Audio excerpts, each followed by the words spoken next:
Good morning, Tony. We're going to talk today about the Monaco Streaming Festival, and this is Tony Davis. And I think I'll just turn over the floor to Tony so he can give me a bit of update on his background and how we got to the Monaco Streaming Festival in the first place. Yes, Mike, thank you. So, well, my background's actually in the world of finance, and by accident, I ended up financing film and TV content as well as music. And that was a world I inhabited for over 10 years. And then the idea of running a film festival in Monaco was brought to me maybe 5 or 6 years ago by a friend who said, have you ever thought about running a film festival in Monaco? And we said no. And then we thought about it and we didn't do anything about it. And then we thought about it a few years later and didn't do anything. And then we finally thought, actually, it's a really good idea to run an international festival event in Monaco. And as we were planning this project, it became very obvious that there was a sea change taking place within the world of production and, more importantly, distribution of films, in that consumers were really getting their film fix from streaming increasingly. And we thought, well, actually, there's nothing in place in terms of a festival that's dedicated to the streaming industry. Most film festivals really are all about that film or those films ending up in the cinema. So we created the Monaco Streaming Film Festival as the world's first event dedicated to this brand new world of video on demand. It's 4 events in one. It's a series of conferences and panel discussions about this new world, how to produce content, how to distribute content, how to pay for that content. It's a marketplace, both for content and services to the film, TV, and content creator industry. We are a festival, so we showcase films as well and series at the festival, including 3 premieres. And finally, we are a recognition event. So we're a gala awards event for the streaming industry. So four events in one, held at the Grimaldi Forum in Monaco, but also live streamed to the rest of the world.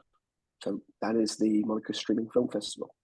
So, yeah, I get where you're coming from. I understand, because it's sort of Netflixy, if you like. It's the route into something like Netflix, or is it separate from Netflix? How would you define it? I'm trying to find a hole for it in my brain. All right. How much time you got? Oh, no, well, let's keep it short. Okay. There are 4 types of video on demand. Video on demand is a collective term for let's call it streaming for this interview. There's something called SVOD, which is subscription-based video on demand, and that's Netflix. You pay your monthly fee, you have unlimited access to Netflix films and series. Then you have something called TVOD, which is transactional video on demand, and a great example would be Amazon, where typically you've been able to pay $5 or €5 to watch a specific movie that you've enjoyed. Then you have AVOD, and this one is exploding. And AVOD is advertising supported video on demand. So you don't pay anything by way of subscription, but you do get to see ads, and that's how the platform is supported. And then finally, you have something called FAST, which is free advertised supported television, which is a linear broadcast. So it's like TV, but it's streamed. So those are the 4 types of routes to market. And like you, perhaps hearing this for the first time, a lot of the producers are hearing this for the first time as well. So part of our remit is to teach the industry about the opportunities, the options, how to make the films, how to distribute them.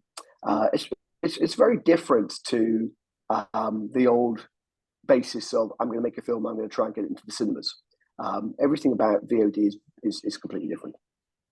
That's fascinating. So this game. So why Monaco in particular? That I'm curious about that. You have London, you've got Berlin, you've got Paris, you've got Tokyo, maybe, or New York. Why Monaco? Absolutely. Well, I guess the answer is why not. Oh, We think good one. actually we felt Monaco, in fairness, deserved an international cultural event, specifically based around film and non-broadcast TV. So in other words, series. There are events that take place in Monaco and that are successful. There's a television festival, of course, but we are broader. You know, we're really taking in any form of content that will pop up on your small screen. So we are films, we are series, so TV series, we're documentaries, we're animation, and we're also, let's call it YouTube content. All of those formats feature and have a place at our festival. Okay, I've got it. And to finish your question on Monaco, Monaco's been extremely supportive. They have helped us considerably. We have a great relationship with the Grimaldi Forum and the hotels here, so it's a good place to host. And also, the guests love Monaco. They love the fact they're coming to Monaco. Yeah. Do you live down here? Yeah, most of the time I do. I'm also based in the UK, but I have a foothold here, and our office is based in Monaco. Oh, fascinating. I find that whole thing about this streaming thing, how to try and understand how the income stream works. It totally fascinating. So you do conferences on this basis then, teaching people, or how does that work? We do. Yes, yeah. So we host a series of panels during the festival. So, for example, this year our speakers included YouTube, NBC Universal. We also had the pleasure of Shirley Blair being here as well and discussing one of her new projects. So we have quite a number of Hollywood producers who were here, and they are providing guidance to the attendees here in Monaco, but also our audience that tune in to watch the broadcast live around the world. And we had 240,000 viewers of those videos, those live videos this year. We produce our own videos. Is that? Yeah. Okay. Yeah, exactly. There's a big market in terms of people want to know.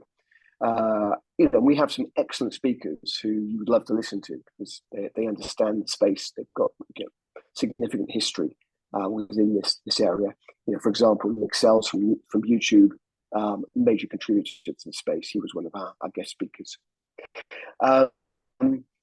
We also actually record our own videos as well. We work closely with Gavin Bridge, who's Variety's journalist from Variety Digital Media. And we go out and we record key people from the industry who share their thoughts. And we post those videos on our website as well. So everything we do is free in terms of the content that goes out by the website. So anyone can tune in and learn quite a lot about making content, about distributing content, about funding content, routes to market, and so on.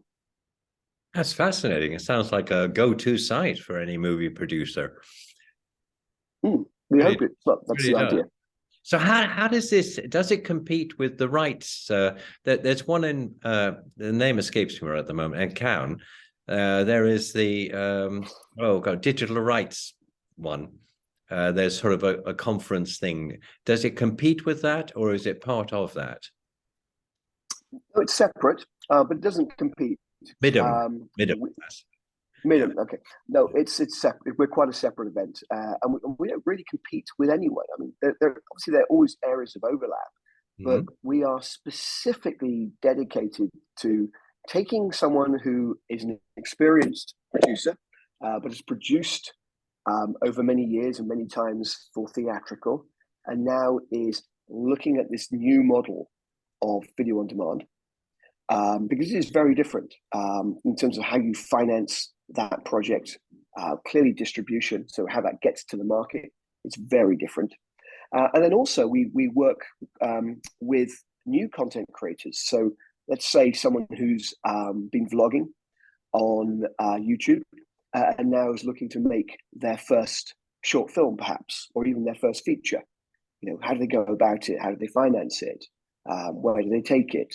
And in 2023, we're going to be more about the physical content as well. So we're going to be partnering with a number of camera manufacturers, sound recording companies, booms, gimbals, and really for those businesses to come in and give guidance on framing for VOD as opposed to theatrical, what types of cameras work really well, new lighting technologies and techniques that really are quite amazing these days, and so on. So, we're taking it even a step even further. And also in 2023, we're going to really open up the content creator side of the festival. So we're hoping to have a few pretty big names from the world of YouTube in terms of the performers attaching themselves and coming along. Wow, that's pretty exhausting, all of this. Putting something together like that must take a hell of a lot of time. It takes about a year. Fortunately, we've actually moved the festival for 2023. The first two festivals were held late spring, early summer, so May, June, July time. In fact, the festival this year was straight after the Monaco Grand Prix, straight after the Cannes Film Festival. For 2023, we're going out from the 31st of October to the 3rd of June. So we're standing alone here. We're not attaching to, obviously, or attaching close to the Cannes Film Festival or anything like that. And also, Monaco is a great time to visit at the end of October, November. It's still very warm, very pleasant place to be. A little less crowded, so a bit easier to get into some of the restaurants. So yeah, we think it'll be a good time, and we think a lot of people from the industry will want to come to Monaco at that time of the year. Okay, well, I'll post your website, and Thank you. well, no, it's a pleasure, and I'm fascinated by what you're doing. It's of great interest to me, apart from anything else. And thank you so much for your time. I really appreciate it. My pleasure. And again, it's not just me. I have a great team involved in this. Christian Moore, Joe Cullen Cronshaw from Reg Grundy family. So yeah, it's a good team behind this. Excellent. Well, I think it's time to hold a smile, and I will say thank you again, Tony. And well, we'll speak again soon. I hope to meet you in Monaco at one of your events. It'll be so cool. And thank you, Tony. So. Thanks, Mike. Thanks for your time today. Cheers. Bye. Bye-bye.